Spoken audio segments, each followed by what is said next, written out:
kepada Pak Sekda. Tapi karena Pak Sekda juga harus bertindak sebagai narasumber penanganan stunting mewakili Ibu Bupati dalam jam yang sama. Untuk itu kami berharap walaupun hanya asisten yang menghadiri, yang melaunching, tapi pandanglah karena saya berdiri di sini mewakili dari Ibu Bupati.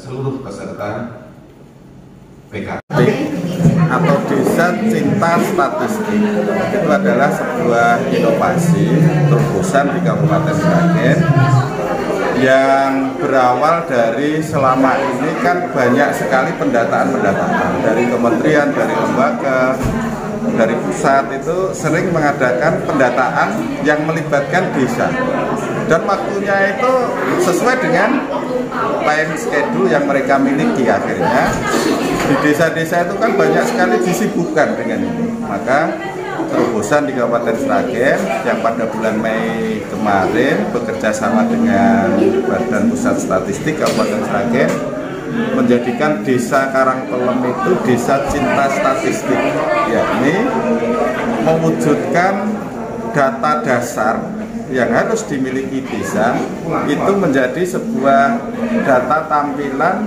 secara digital, sehingga tadi bila yang membutuhkan dari lembaga, dari kementerian, dari pusat itu tidak perlu lagi harus kita mendata di lapangan, tapi dengan data yang kita miliki tersebut.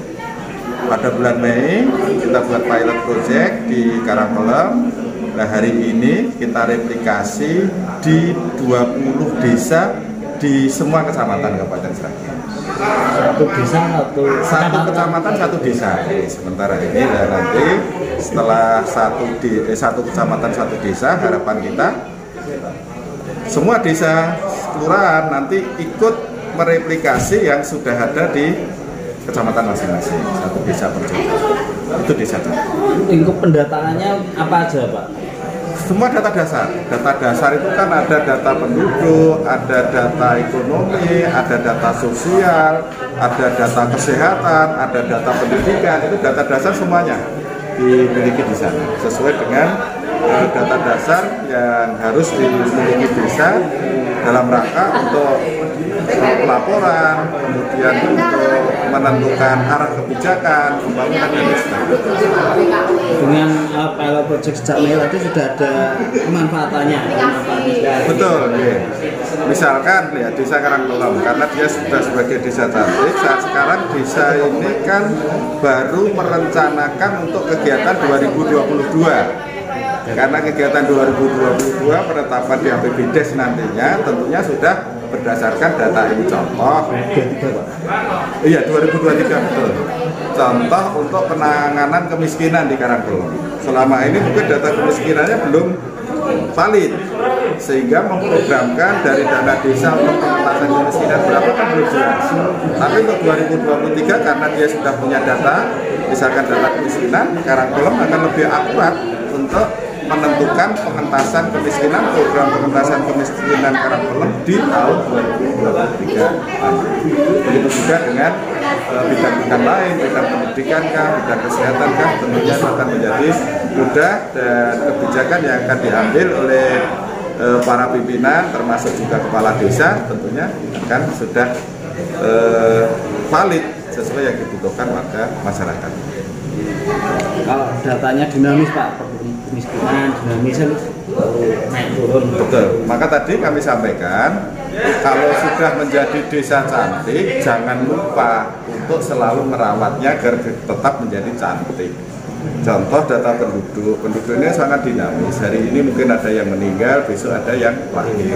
Kalau tidak diikuti 3 bulan saja sudah tidak cantik lagi dong. Karena apa? Data sudah tidak valid.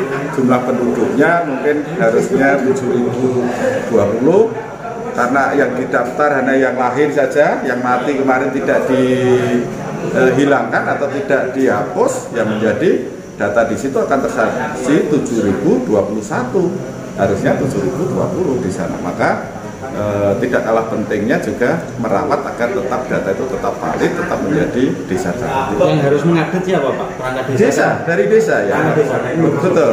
Yang punya data ini kan desa. Iya. Maka kita juga harus merubah image data itu yang memiliki desa. Selama ini kan kadang desa itu seolah-olah hanya menjadikan objek saja untuk pendataan dan lain sebagainya. Padahal data ini yang punya adalah desa. Penduduk misalkan, yang punya kan juga desa. Tidak BPS, tidak Bapeda, tidak, yang punya adalah desa. Maka yang berkewajiban untuk merawat agar tetap cantik ya desa. Mekanismenya bagaimana? Misalkan jumlah penduduk ada yang meninggal, kan sudah ada kanalnya, yang meninggal harus diterbitkan akte kematian oleh catatan sipil. Catatan sipil tidak akan bisa menerbitkan akte selama tidak ada pelaporan dari desa yang melapor.